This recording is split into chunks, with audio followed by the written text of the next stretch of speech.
نبی پاک نا ذہن سازی فرماتے تھے، اور میرے کریم اس طرح کی ذہن سازی کرتے کہ طبیعت گناہ سے نکلتی اور نیکی کی طرف مائل ہوتی، انسان کا دل خیر کی طرف مائل ہوتا، اس کی طبیعت میں نفرت پیدا ہوتی گناہ کے لیے۔ حضور چونکہ معلم کائنات ہے، یہ ذرا حدیث پاک دیکھیے گا، نبی پاک علیہ الصلوۃ والسلام نے فرمایا، یہ زیادہ غور کرنی ہے آپ نے، اور بالخصوص ان لوگوں کی طرف متوجہ ہوں میں زیادہ جو ازدواجی زندگی گزارتے ہیں۔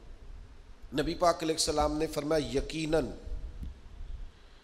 سبحان اللہ کہنا بھی صدقہ ہے، ایک بار لا الہ الا اللہ کہنا بھی صدقہ ہے، اللہ اکبر کہنا بھی صدقہ ہے۔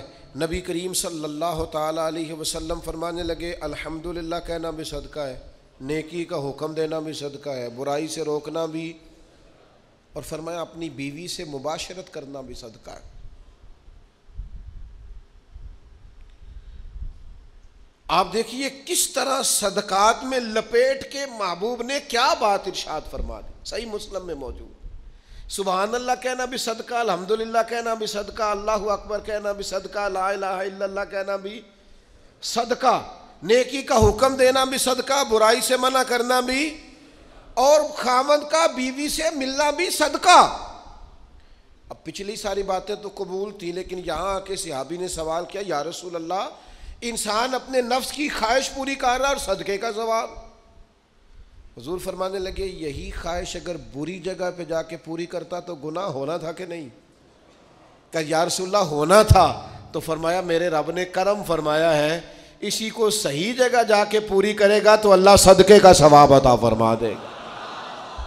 کیا ذہن سازی ہے، کیا فکر ہے، کیا توانائی، اور کس طرح رسول پاک گناہ سے نکال کر نیکی کے رستے پر مائل کرتے ہیں۔ فرمایا تو اس کی طرف متوجہ ہو، وہ تیری طرف متوجہ ہو۔ عمر کے جتنے بھی حصے گویا گزر گئے ہیں، یہ ملاقات ایک صدقہ ہے، کیونکہ مالک نے اس رشتے کو جائز قرار دیا۔ یہ تمہارے لیے تمہاری کھیتیاں ہیں۔ تو ہمارا کیا انداز ہوتا ہے، ہم شریعت اسلامیہ کا وہ والا عنوان سے بیان کرتے ہیں جو ایک خاص عنوان سے مبنی ہوتا ہے۔ او بھائی محرم شریف میں شہادت کے علاوہ بھی کچھ بیان ہو جائے تو ٹھیک ہی ہے، اور سفر میں عرس اولیاء کے علاوہ بھی کچھ بیان ہو جائے تو ٹھیک ہے، اور ربیع الاول میں اگر حضور کی سیرت بھی بیان ہو جائے تو پھر بھی، لیکن وہ ہر مہینے کے ہمارے موضوع پکے ہیں، اس سے ادھر ادھر ہونا